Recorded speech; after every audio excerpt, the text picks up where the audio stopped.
Merry Christmas. Hickok 45. M1 Carbine.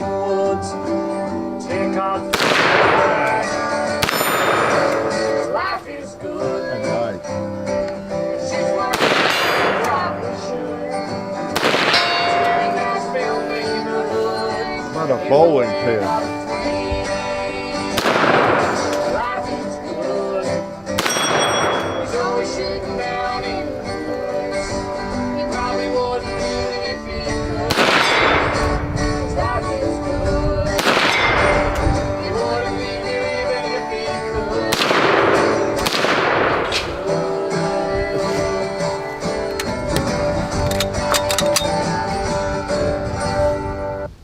Yes, Hickok 45 here, your internet shooting companion, coming to you from the beautiful hills of Middle Tennessee. Tennessee, the home of Alvin York, Tina Turner, Jeff Quinn, and all kinds of people. So we really appreciate you coming by. Now you're here, you're in Tennessee. You realize that? So what if it's virtual? You know, you're here. That's what counts, okay? And I'm glad you're here. I'm glad you're alive, glad you're watching. Hopefully you're well. And it is Christmas season yesterday, right? Merry Christmas yesterday. And of course, I'm not doing this on the day after Christmas, right? But either Christmas Eve or Christmas Day. I won't tell you which, but yeah, pretty nice day, you know, weather-wise. We're lucky to have some really nice weather this week. And I just seem to have this, if it's not going to be a white Christmas, you know. If you live in Arizona, you may never have seen a white Christmas. It doesn't mean anything to you other than you like the postcards, right, or Christmas cards. But it is neat. You know, I think we all grow up with fantasies of that white Christmas and all the beautiful paintings and Christmas cards, usually probably New England, you know, that kind of thing. But I grew up in northern Kentucky, just south of Cincinnati, and we used to get a fair amount of snow, and I saw some white Christmases and saw a lot of snow. So I enjoy snow, I do. But if it's just going to be, I don't know, cold and dreary, I'd just be warm, you know, if we're not going to have snow. So this is fine with me. Am I kind of crooked? Looks like the tripod a little off center. That's okay. I'm off center myself, I guess. I don't know.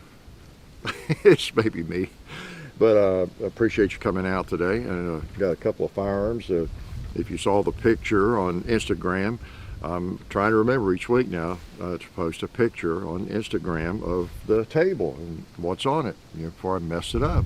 Okay, the ammo, the magazines, the firearms, and that sort of thing. So I'll generally post that on like Saturday before, probably, just so you have an idea of what I might have out. Never know. And a reminder of the Sunday shoot-around. I'm here every Sunday, one way or the other, right? Shooting or hiding in the shed, trying to stay warm or whatever it might be. And so, yeah, Merry Christmas and Happy Holidays and all that good stuff. I don't get hung up on all that, as I've talked about before.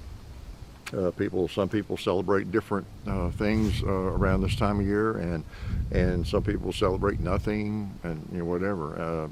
So to each his own, and more power to you. And I grew up in the tradition of Christmas and everything, and it's always been a fun time. I've always enjoyed it.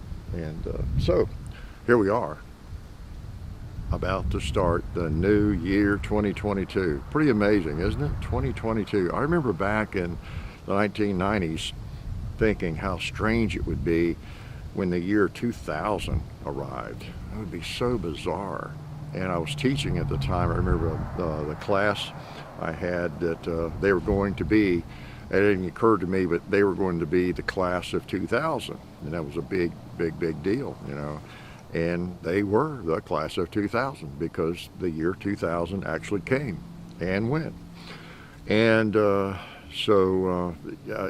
you know, just like it's hard to imagine the year 2050 or 3000, whatever, you know. But it is going to be 2022, and so we can all make our resolutions so we can break them, right? But we've been having fun. Not a lot of I don't know. I've done a fair amount of shooting off and on, but a little bit of a break. It just depends. We're well set for the winter. We'll do some videos, and I'll be out here every Sunday and having some fun. I hope you enjoyed the this is what I posted this week. Oh yeah, the Beretta CX4 Storm, my big game hunt, and the see that was the LWRC this week. I guess so, wasn't it? No, the Long Branch. Yeah, the Long Branch. That was last week. The Long Branch 303 Lee Enfield, which is really the Long Branch. Pretty cool rifle. Isn't that pretty? Isn't that pretty? It's called what? Long Branch 30. No, yeah, number 4 Mark 1 303 British, and beautiful rifle. And I've learned more about it from your comments. What a well-made rifle those things are. So, and I knew that they were supposed to be some of the best ones. I hope the lighting's not too bad. It's windy, and that's okay. You don't want to see my face anyway, or whatever. But you'll see these beautiful firearms like this M1 Carbine I brought out, Inland, made in 1943. But I've learned from some of your comments a little more about the Long Branch. Somebody made a comment this week about somebody he knew, I think it was a Korean vet that carried it. Canadian vet, he was a Canadian soldier, carried it in Korea, I think. He said. But anyway, he seemed to know a lot about it and said that in the manufacture of the Long Branch Lee Enfield, that every 10th rifle, I believe he said, was pulled off the line, taken apart, and checked all the measurements and tolerances and everything. So extreme quality control. And if it was out of sync, there's anything wrong with it, they took the last 10 and melted them down, started over. I mean, and if that's true, that's some pretty good quality control. Maybe some other gun companies have done that. I don't know, but that's pretty interesting because that pretty well assures you're going to get some pretty good firearms. Pretty expensive if you have a lot of mistakes, right? But yeah, beautiful wood, beautiful gun, and it's one of my favorite Lee Enfields now.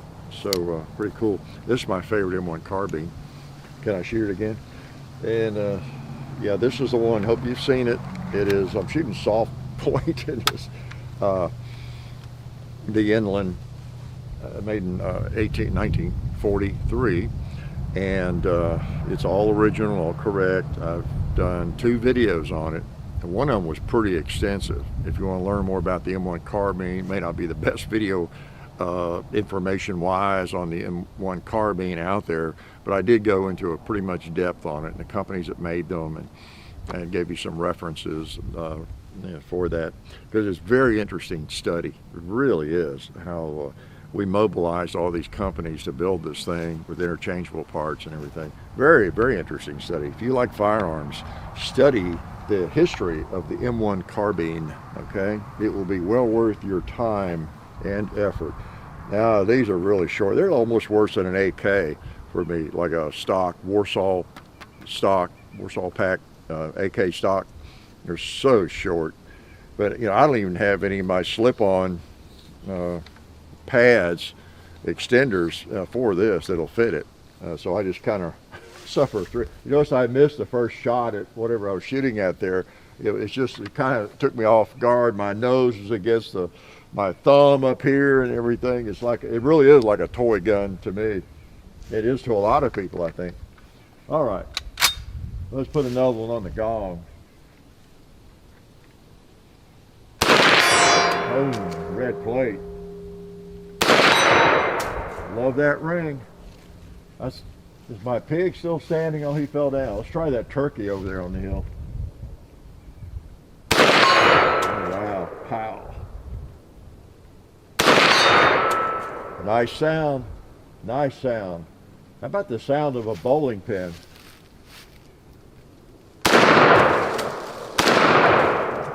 They don't make a lot of sound, do they?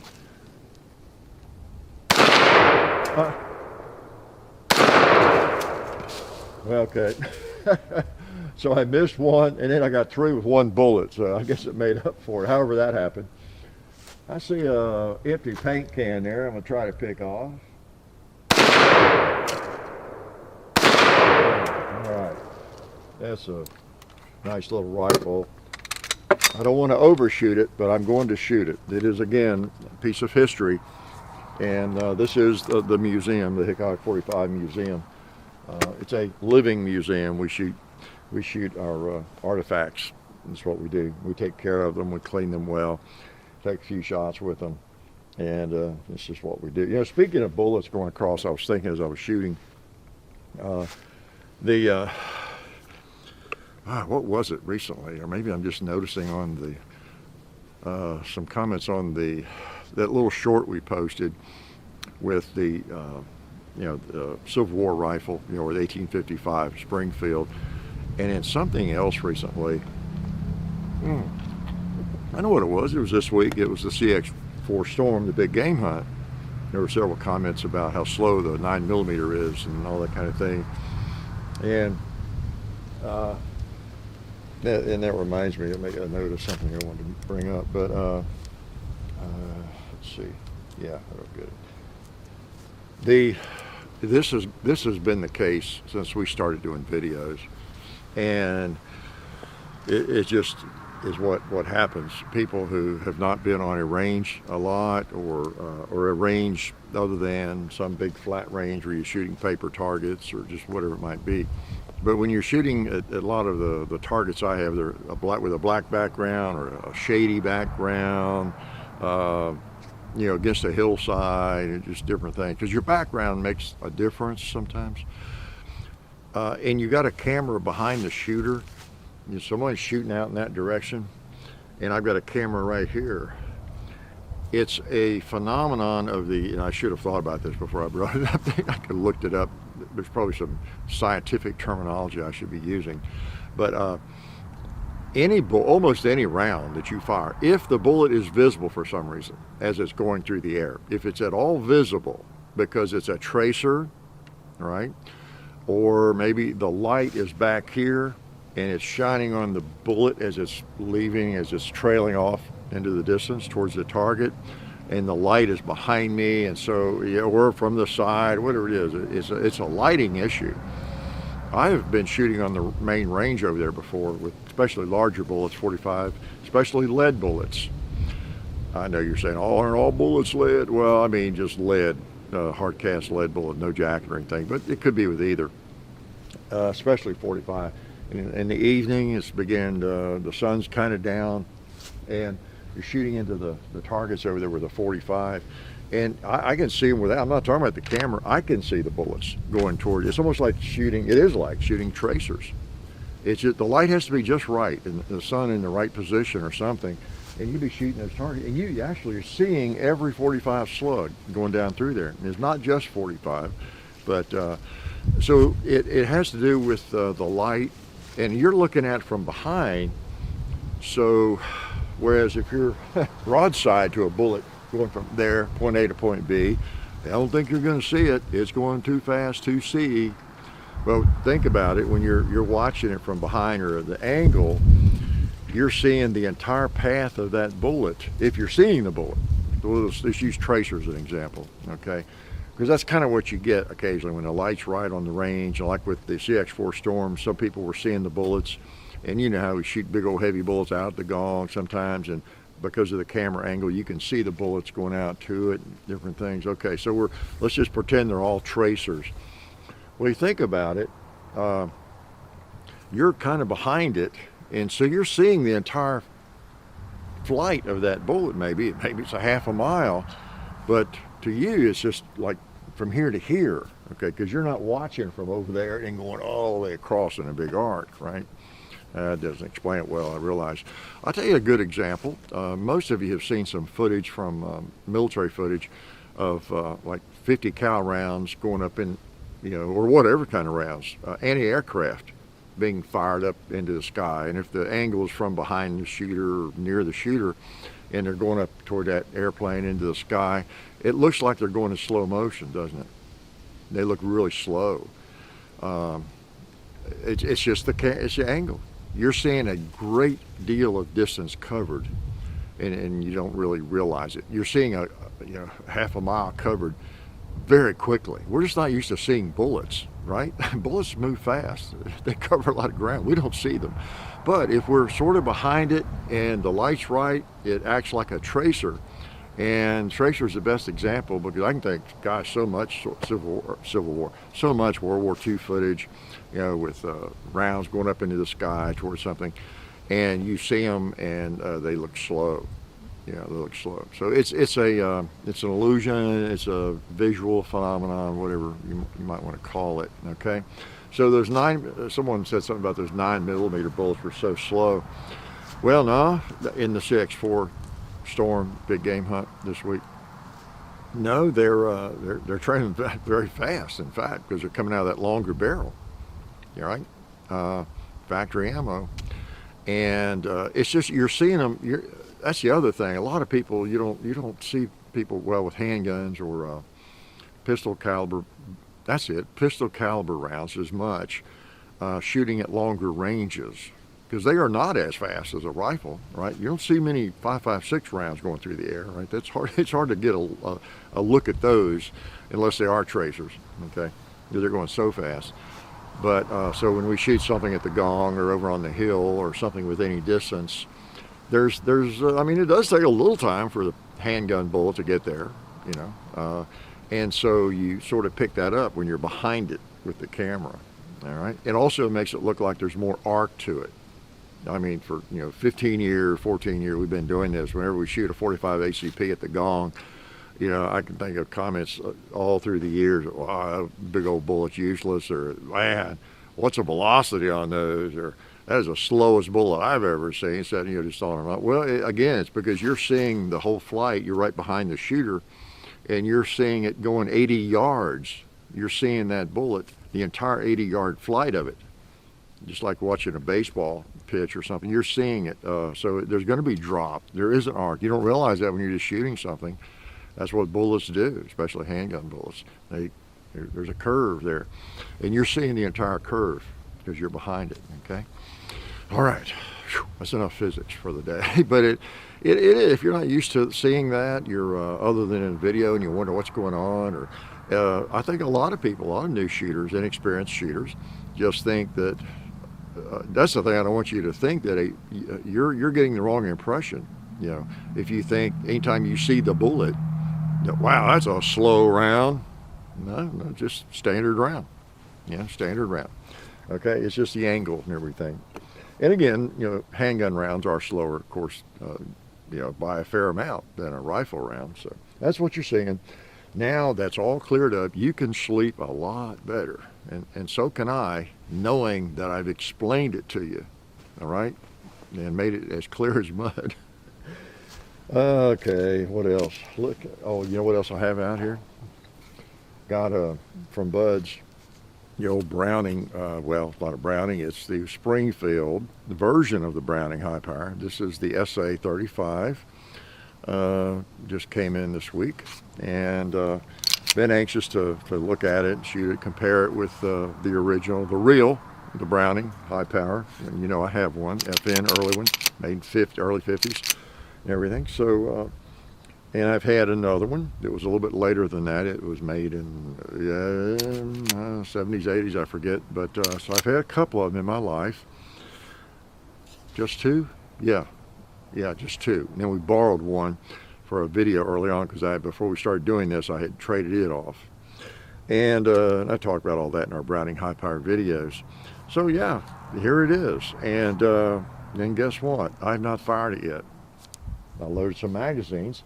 I loaded the magazine that came with it, and I have a few Browning high power magazines. I have 4 or 5 I bought when I got that FN, and they seem to work fine in it. They're 13 rounders. I think this one's a 15 rounder.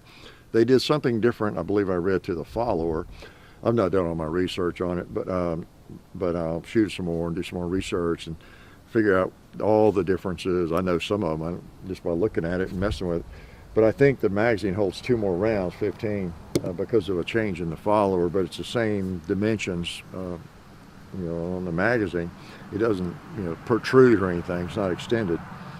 So we'll see how it works. It does feel good. There's supposed to be a little less hammer bite because of the contour of the hammer, so we'll see about that. I don't know about that. And the safety, which was one of my big criticisms of the high powers I had. The safety was kind of really stiff, didn't have much to get a hold of. So in terms of pulling it out and very simply swiping it off with your thumb, the two I've owned is awkward. It took a lot of strength that I don't have, I guess. And so that's kind of nice. Of course, I think better sights and all that. And so we'll see how we like it. You want me to shoot it for the first time? That's what I'm going to do. I'll use the mag that came with it, and 124 grain helps us. All right, I put a little ballast on it to warm it up. I didn't put Talon grips on it. We'll shoot a stock. Okay, it's going back. So let me try it out. It's gonna be sad if it doesn't fire or it breaks on the first shot. I don't make this stuff up. I think you pretty well know me by now. If I say I haven't fired it yet, I haven't fired it yet. If I had fired it and I didn't want you to know it, for some reason, I just wouldn't say anything, okay? I'm not going to tell you I didn't fire it and make something up like that. All right, y'all know that. Let's do an accuracy test, first of all. All right, in the red. It seems pretty accurate. Let's try it again. Another one in the red. Whoa, pretty accurate.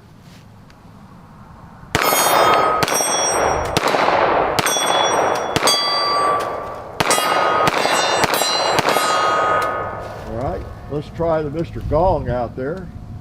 I guess they're going straight. There we go.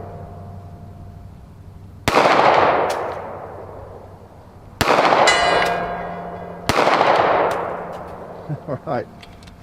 So that shoots. I feel a little pain. That's not from shooting this gun. I was after a Frankenstein Band-Aid job. I think I have some of those big square ones. I thought as I was doing that, I could have just put one of those on there. I actually fell on this range yesterday. Was it yesterday or the day before? Messing around over here. And I was walking around I need to shoot the pig. It's his fault. I was down there, what was I doing? Setting stuff up or something. And I was climbing up, and my foot kind of hung on something. It was a log, a stick, a good limb had fallen. It was covered up with leaves. So I hung my foot on it, and then messed around. And yeah, you do. You catch your bill, and you're ready to bring your foot over and catch yourself, because I was getting off balance with that thing. I kind of threw up. Well, then I didn't realize those long legs on that stand for the pig. Again, the leaves, you're about that deep.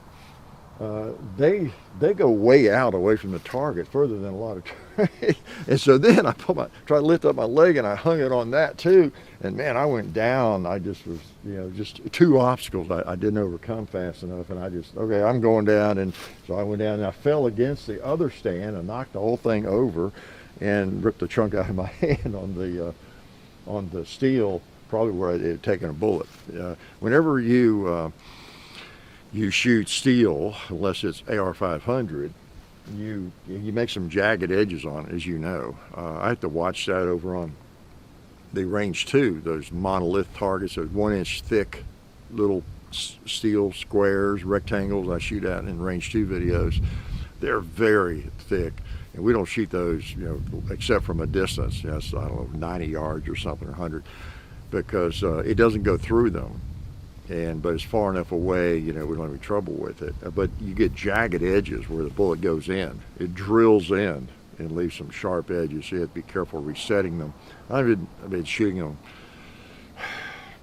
well, over 30 years, so it's not a problem. But you just have to watch that. But anyway, when you shoot something with y'all that shoot a lot of oddball stuff, you know what I'm talking about. The bullet doesn't leave smooth edges necessarily. So I think I fell on some of that and took a little chunk out of my back of my hand. So anyway, I don't know what I was talking about, but these are the first shots. Let's try. Yeah, I was talking about the hammer bite, which I haven't hit it yet. that's actually still sore even away from the Band-Aid. That may be what I'm feeling. I was feeling a little bit of that. I ran into a viewer yesterday somewhere and shook hands with, and it hurt. I thought, oh, because it's something on the back of your hand is usually not a big problem, you know. And the reason I Band-Aid myself up here, and I'll spend an hour talking about my big injury. It's not even that bad. But what I do, I'm like my grandson. He always wanted a Band-Aid when he had a little boo-boo. I grab a Band-Aid just like that if I'm out and around doing stuff, because I want to go on doing stuff. And I want to get it covered up, you know, like this. Every time you put your hand in your pocket, you know, reaching for keys or whatever, if I don't have that covered up, it hurts, duh. And plus it aggravates it, and it never healed, all that kind of thing. So yeah, I do that. If I get a boo-boo on one of my fingers, I wrap that sucker up very, very quickly, and then so I can go on doing what I'm doing and not be hurting me every time or making it worse, or, you know, getting blood on my pants and blood on my face and all that kind of thing. So yeah, I'm like a baby, but for a different reason. All right, do you believe that? Well, let's shoot another mag, can I? I had 2 or 3 loaded. Okay, now that was the mag that came with it.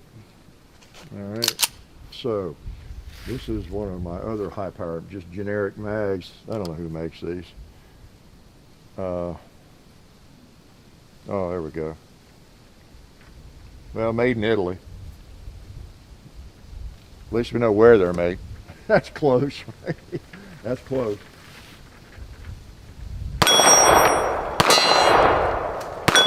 Let's see if it'll take out a 2-liter. Not bad.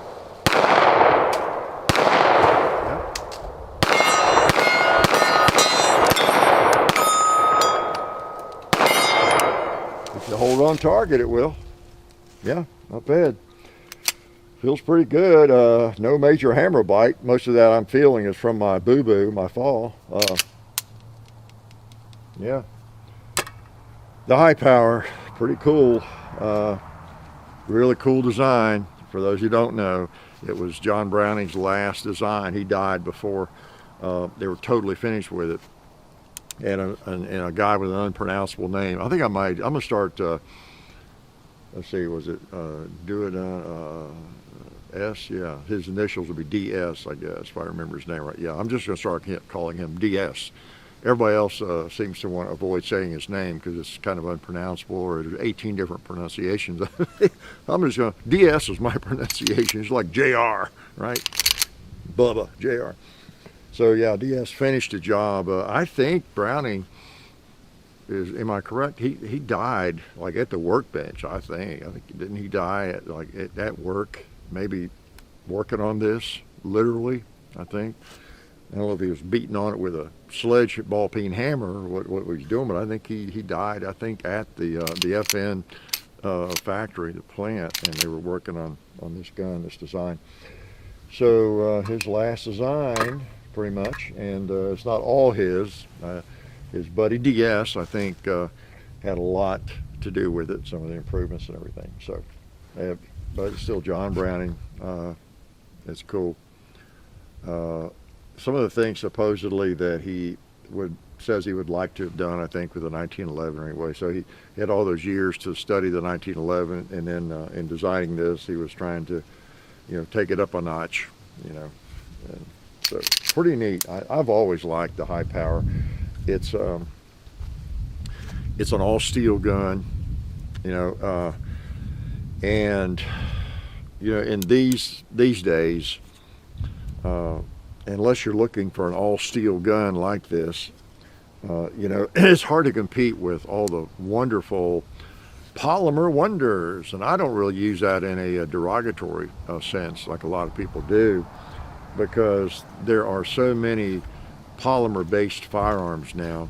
The key parts aren't polymer, right? But that are just incredibly reliable, durable, shoot well and all that, that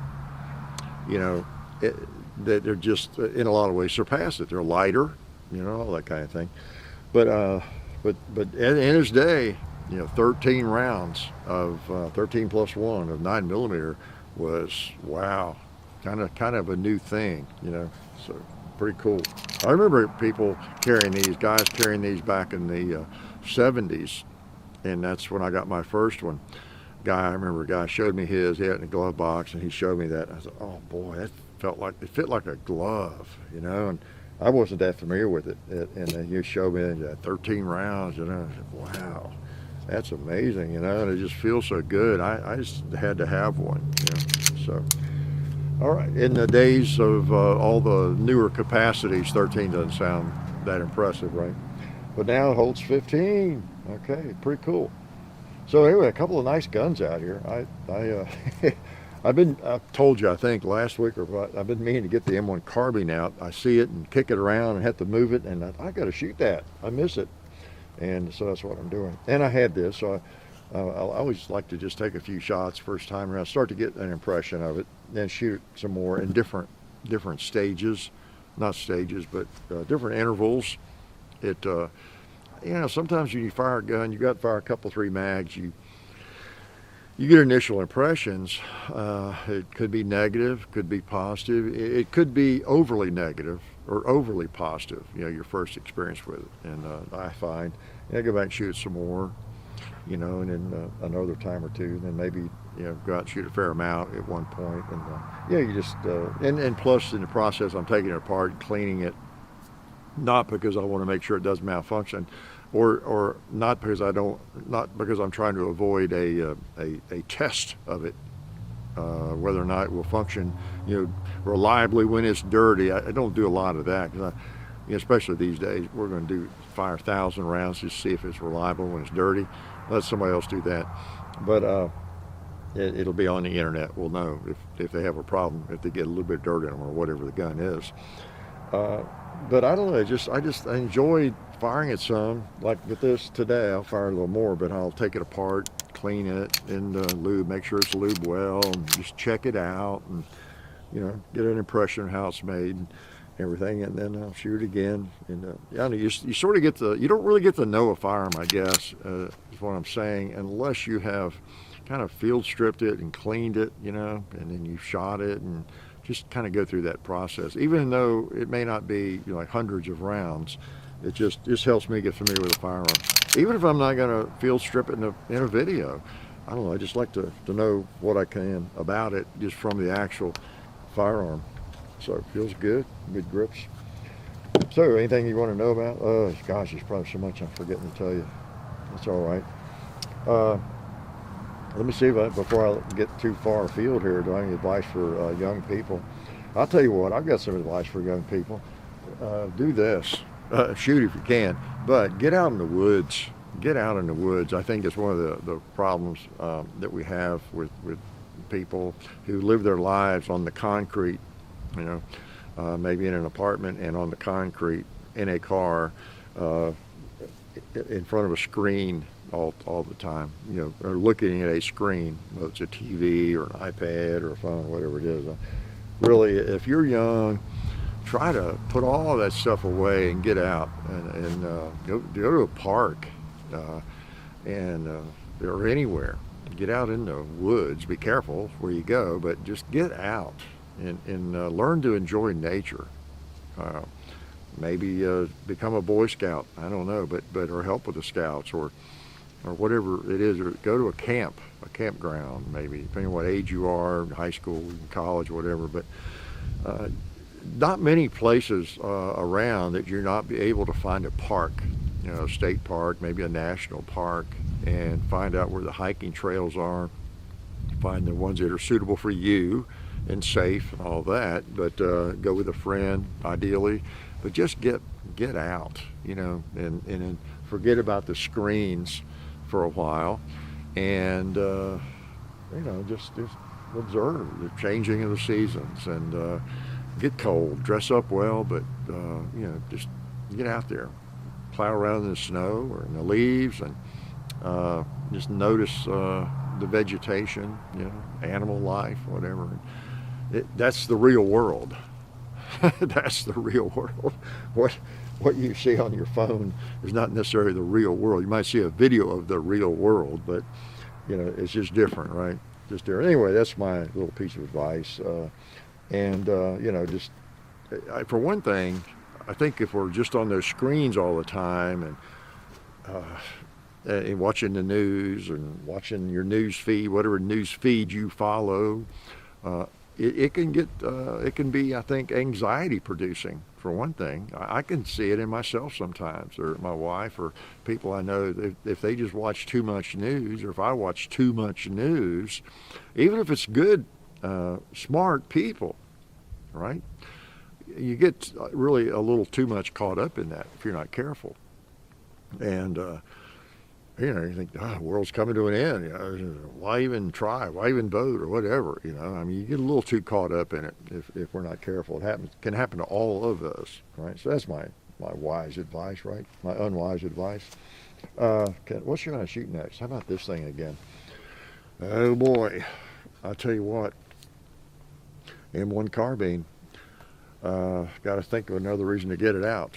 Have we done a range 2 video with this? We may have. Might be hard on the animals to do a big game hunt with it. I don't know. It's a fast bullet. It probably dinged some of them. They're not all 800 AR-500. And this round gets a lot of criticism.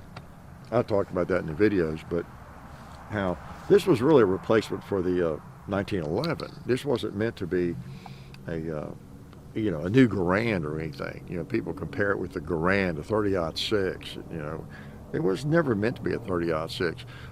Part of the reason that it does get criticized a fair amount, ironically, I think, is because soldiers liked it so much. It ended up on the front lines where it really wasn't designed to be. It wasn't supposed to be on the front lines, really. But it was so handy, and you had more capacity, and soldiers loved it. It's hard to find a soldier who carried this that didn't like it now, unless they had issues with theirs. I mean, the magazines were kind of iffy at times, I think. But it was well loved, and it wasn't a weak sister like they claim, as much as a lot of the myths promote. Because if someone doesn't like this guy, they got all the negative stories about it, right? But I don't forget who it was. Is it Paul Harrell that pointed that out recently? I know that it has come out that someone has done some studies in ballistics experimentation with it. And what is it? I think, no one makes fun of the 357 Magnum, right? A powerful round, very effective, very powerful. And I think the 30 carbine equals the muzzle and power of a 357 Magnum at 100 yards. I think at 100 yards it's the same as a 357 Magnum at the muzzle, something like that, But yeah, we make fun of it, and people tend to think of it like it's a 22 short or something. Well, if you've ever fired one, that's not the case. Let me tell you, I don't know if you can really tell. You can tell it's hitting stuff hard. Whether it's a bowling pin or whatever. Take a few more shots with it. Some of these mags, they've been loaded for, I think, since we did the last video on it. And I don't, even though it's not supposed to hurt a magazine, I still like to leave them loaded fully that long, which I have. I like the little 20 round mags. They're kind of cool. Or 15. Let's see. 2 liter. Looks like he's been hit already. Oh, yeah, and then I hit him high where he was already spilled out. So that's that one that's already been hit so much. Boom. Let's, well, there's a plate over there, low below everything else over there. Wow, knocked it off.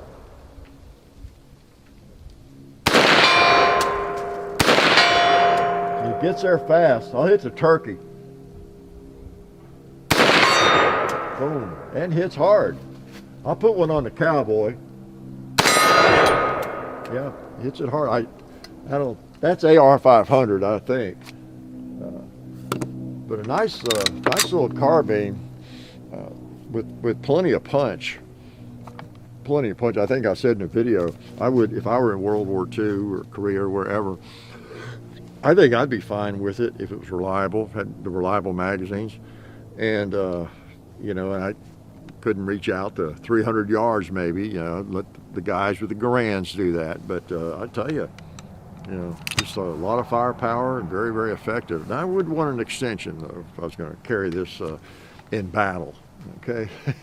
Every time I bring it up, I'm reminded, see, it puts my thumb against my nose. That's why I lay my thumb over like that, try to get away from my nose. But just neat old gun. M1 Carbine, gosh, put together by so many different companies that knew what they were doing and did a good job. It doesn't take a gun company. Once you get it figured out and the machine all set up to do it. Inland was a division of General Motors. They made some of the best. I think they made more than anybody else. A lot of companies did, typewriter companies and everybody. So pretty cool. Have made firearms. What else before I shoot this thing again? I don't know. Boom. I do have some other advice. That reminds me, I do have some other advice for young people. Whew. Man, don't be stupid.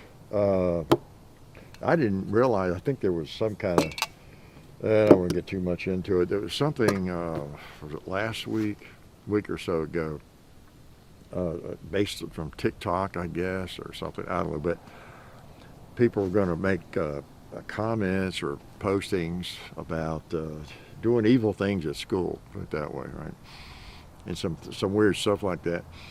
And but anyway, I saw a comment. Fortunately, as I've told you all before, for some reason comments get filtered out. If you ever leave a comment and you never see it, it got filtered for some reason, and there's no logic behind a lot of it. Okay, yeah, because I skim through those. And I'll see a comment that's, well, that was filtered, and just okay it, through it, but I don't catch them all, I'm sure. And so, and going through that one day, where are we? Last week, a week ago, week and a half ago, whenever, I encountered a pretty scary comment, and of course did not approve it. It was very specific in its scary nature. And I know, I was a dumb kid myself. I taught middle school, high school, so, I wasn't born yesterday. I know some of the dumb things that not only kids say, but adults say, right, that I say, without thinking, maybe. But wow, in today's world, if you're above the age of 5, you should know certain things, not to say, not to write, I mean, it's just crazy. It's like, as I've said before, nobody's a bigger prankster or jokester than I am. But when I'm in an airport or somewhere like that, there are jokes I'd like to make, but I can't. You can't. You can't make jokes on an airplane about certain things, or you know what I'm saying. You can't. Doesn't matter how innocuous the comments are. You're Mr. Nice Guy, and everybody's gonna know it's a joke. It doesn't matter. You can't say certain things, in an airport or on an airplane or whatever. Well, that's kind of the way. There are some things like that on the internet, where it rises to a level that it'll get attention, all right. And I've said that before to even some people that I could tell they're joking around and it's something borderline, and just in the interest of letting them know, hopefully educating them, say, well, that's interesting. You'll be lucky if the FBI is not knocking on your door this week, as if anybody sees this comment or whatever, kind of thing. But sometimes it may be somebody's 10 years old or 9 or 8, I don't know. They just don't realize the seriousness of some things you can post. You might think you're in your bedroom and you're on your iPad and nobody's going to see this that cares or whatever. Well, again, because of the world we live in and the things that happen, some things cannot go ignored. They can't be ignored, right? Even by me, if I see it. And so just be aware of that. I mean, I have I have a connection. It was about 6, 8 years ago, and I've only had maybe 3 or 4 kind of scary comments that somebody has left.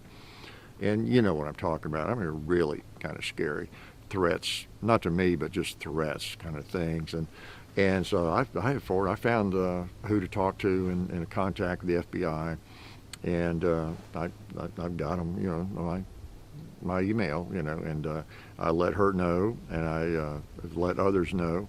But it was a really scary one a couple weeks ago, and it probably wasn't scary, but it looked very scary. It was probably some goofball that didn't have enough brains not to type something like that, you know. So, and that person I was dealt with, I'm sure, dealt with one way or the other. So anyway, how dumb can you be? I told an FBI agent on that one. I said, you know, this is just beyond me. I said, I've taught school around young people, and you know, and I know how people can be. I'm a jokester and everything else. I said, but it's beyond me how somebody can be that dumb and not realize the FBI is going to be knocking on your door. It's just as simple as that. There are certain things you say, you know, and you can imagine what that would be. Whether it's you or me, the FBI is going to be knocking on my door if I post something like that. You know, it's like a threat to the president or something. You know, the Secret Service will knock on, they will be at your house. Okay, I mean, there's certain, I know we have freedom of speech and all that, but there are certain things that are threats, and they have to be taken seriously, because you never know when it's not, you know, or is. So, whew, I don't know how people can be so dumb. Well, that's the thing. That's what you have to assume. If I'm an FBI agent, or I'm in law enforcement, whatever, and somebody says a certain thing, and they're very specific about it, then I have to assume that person might be serious about it, right? Even if they are joking, I have no choice but to assume they might be serious about that. Or why would they say that? They're either really dumb or they're serious. That's the thing. There's not a lot in between, unless they're 6 years old or something. Okay. So anyway, you know, be smart. Don't be dumb. All right. I'll do that for you. I'm dumb enough for all of us. So anyway, what am I going to shoot next? Let's shoot this some more. And let's not be dumb about it. Let's put my ears on. That reminds me, wouldn't you know it, that short I was telling you about with the 1855 Springfield Civil War rifle we did. That thing has so many millions of views for some reason. And in that little 1-minute video, I didn't put my ears on. I had them on, but I didn't lift them up, you know, and I took the one shot, you know, so that's the way it goes. But now a big old, for those, again, no charge for this, that don't shoot much or not around shooting ranges and things. Now you should wear ear protection, and I do, when you're shooting a Civil War rifle or big old 58 caliber, you know, big boomer and all that sort of thing. But they're not nearly as hurtful on your ears as this is or that is. It's just different. It's a bigger boom, it's a slower bullet, and it reaches a level of decibels that you ought to have hearing protection. But someone who doesn't shoot, and it doesn't come through the camera, of course, always, it can't. You know, someone might think, some inexperienced shooter might think that, wow, big old bullet, 58 caliber, look at that, man, and go out there and hit the gong and boom and all that. That's got to be louder than anything. It's really not, you know, or at least not any harder on your ears. All right, what was I going to shoot? I don't know. Let's try the gong again.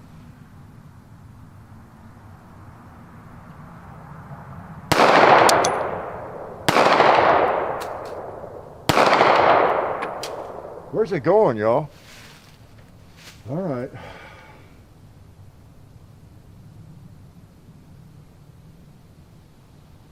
All right. I brought it up a little.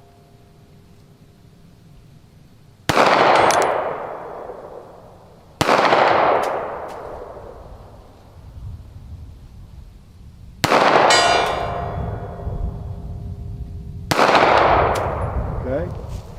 It might, I'll have to actually really work with it. It might go a little left. Let me try red plate.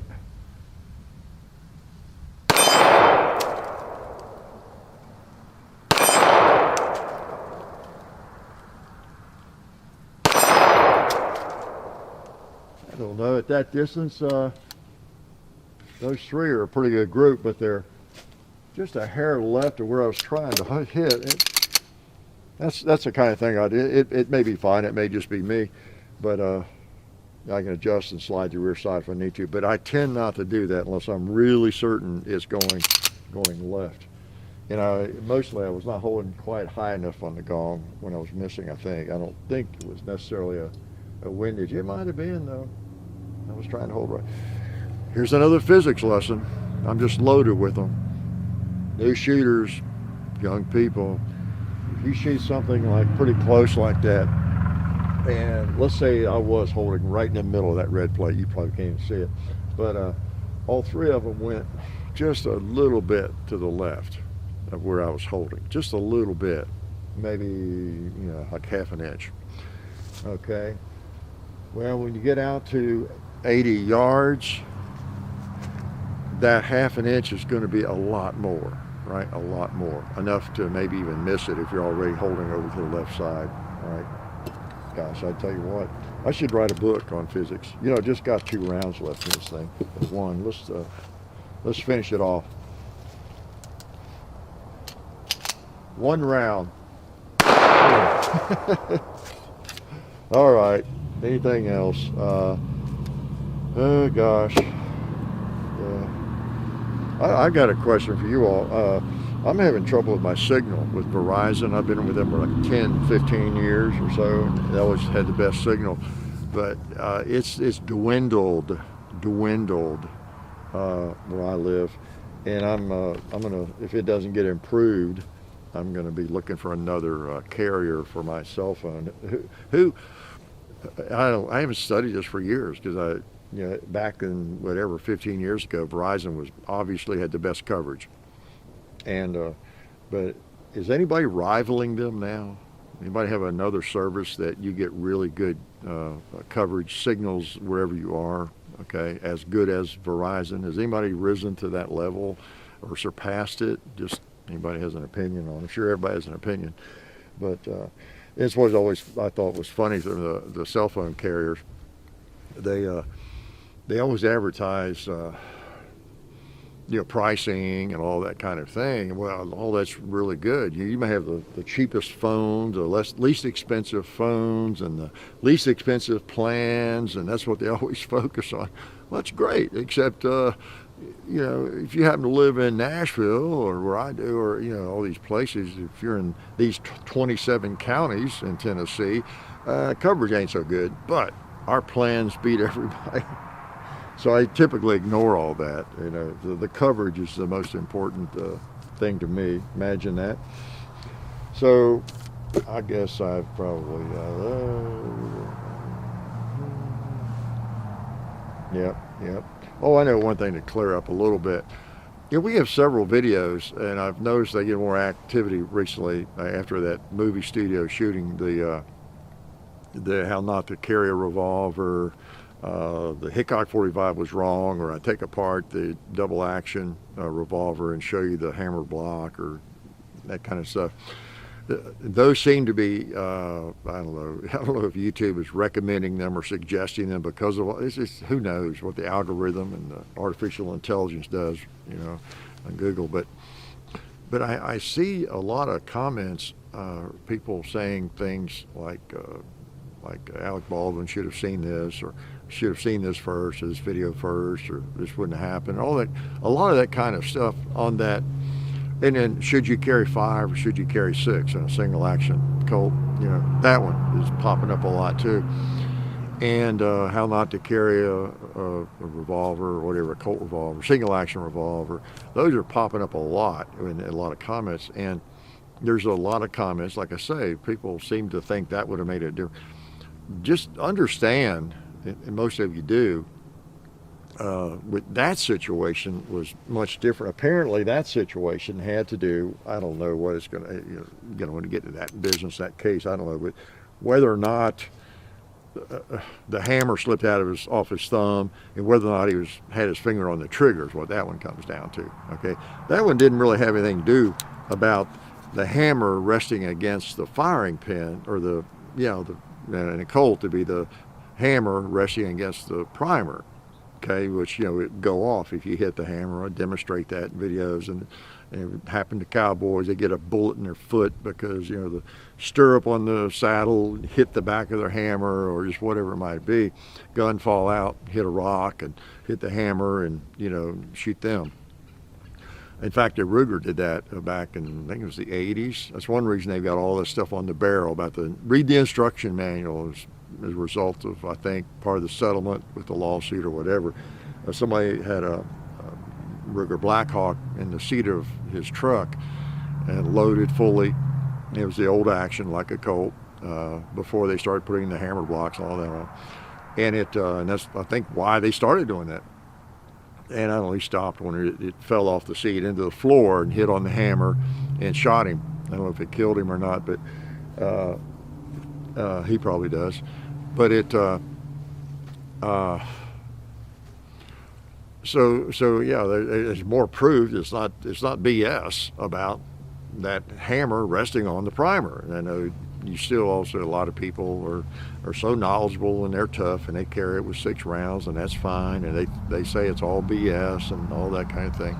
But, you know, it actually even happened with the Ruger, you know, changed their company and their action forever, you know. But that's a different matter, I guess is what I'm getting at. That's a different matter. I don't think that's what was supposedly happened, you know, in the movie studio shooting. That was a totally different matter, okay? Because you pull the hammer back, you know, beyond that point. So where you got your hammer catches and sear catches and all that kind of thing. And so this becomes an issue whether you have your finger on the trigger and that kind of, well, like this one, for example, it's clear. I can pull the hammer back, you know, and it catches in various places, of course. But now if I have the trigger pulled and I pull the hammer back, it doesn't catch anywhere. You know, it's going to go all the way forward. Okay, so that's a different issue from that resting against the primer. Okay, so it reminds you of that, and then most of you know exactly what I'm talking about. So the guns it's a vast area, you know. I mean, there's so many different types of firearms, and even within those types, like the Ruger single actions, for a long time they were just like a Colt single action, where you want to make sure you use loaded 5, all that, and then they changed their action, you know. And then you got the double action revolvers, and they're different, and you know, and of course semi-automatics, and, you know, just rifles. There's so many things that you kind of need to know enough about to be safe, but nobody can know about everything. So it comes down to just being smart and realizing you don't know everything, right? Just a lot of people are not very good at that, you know, admitting to themselves they don't know everything, and just be aware. Anytime you new people or young people, anytime you're dealing with something you're unfamiliar with, don't go too fast, slow motion, learn about it slowly, exaggerate safety, and learn about it before you mess with it, for one thing. And just assume and know you don't know, and you don't know what you don't know. You know, that's what really gets us. You know? What we don't know that we don't know. What was that line from Mark Twain? One of my favorites. I think we did a Deep Woods thought on it. It's not the things you don't know that get you into trouble. It's the things you know for sure that ain't true. You know, something like that. That is so true, isn't it? Okay, I'm going to shoot a little bit more, and I'm going to make you all leave. Is that okay? Does that make sense? All right. Here we go. Okay. M1 carbine. Am I overshooting it? I don't want to wear it out. You know, I always say most of my collectible or old guns are not museum pieces, but, you know, this one could be. This is the kind of firearm I like to see in a museum. It's got some use and everything, but in good shape. Beautiful firearm. All right. Inland M1 Carbine, 1943. All right.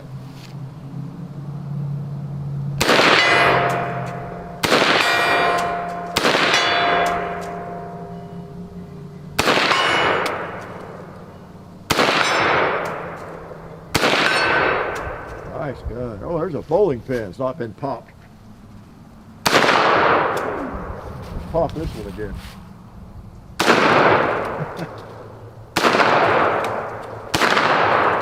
You see how he's being chewed up?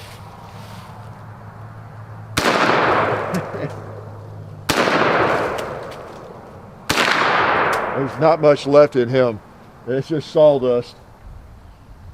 It barely moves when you hit it now.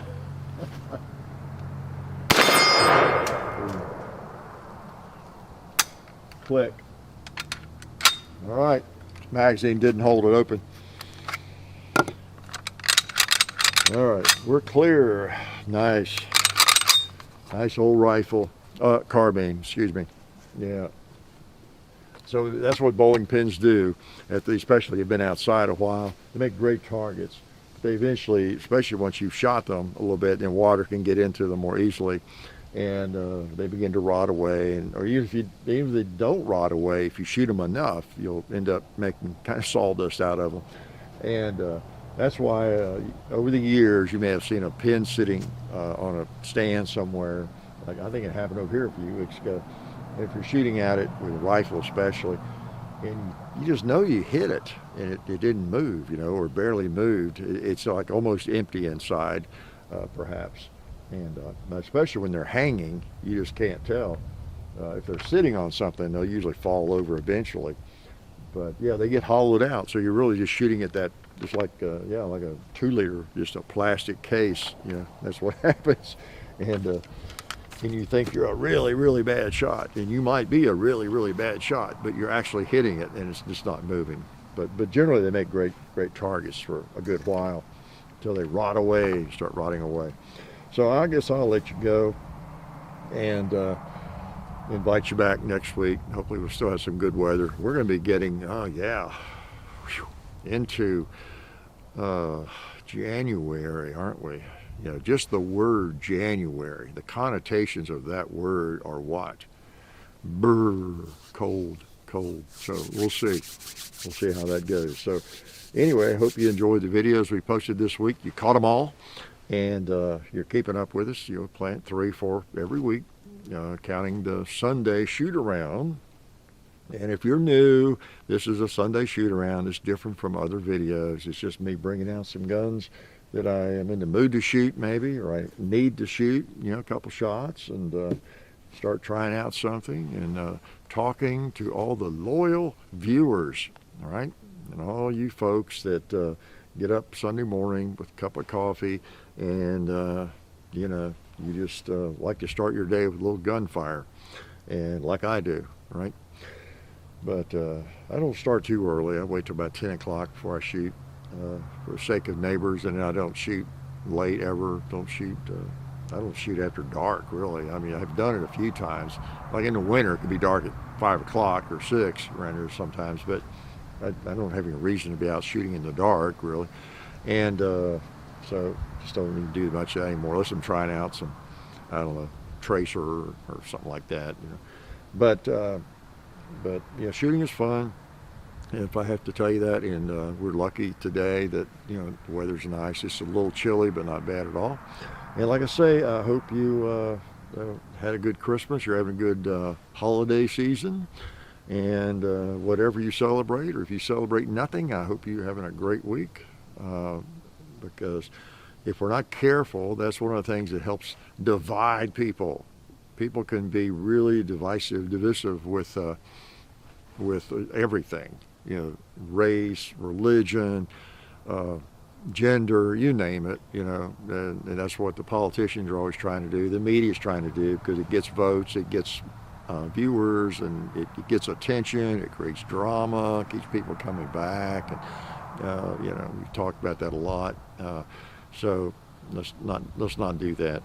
People are really not that different. You can get right down to it. I don't care what label you put on them, where they're from. Most of us are human, even me, believe it or not. Humans are just humans, and we have lots of cultural fiction that we have created of all sorts. If we're not careful, it can really divide us. Well, especially, if we let the media and politicians do it, Joe. got a, what was it, Nancy Reagan, just say no to drugs. We need to start using that motto on a lot of things. Just say no, kind of like the do not comply, right? Because government likes to be in control, and they will use anything they can to maintain that control. So we as human beings, free people, need to assert ourselves and be free. Be free.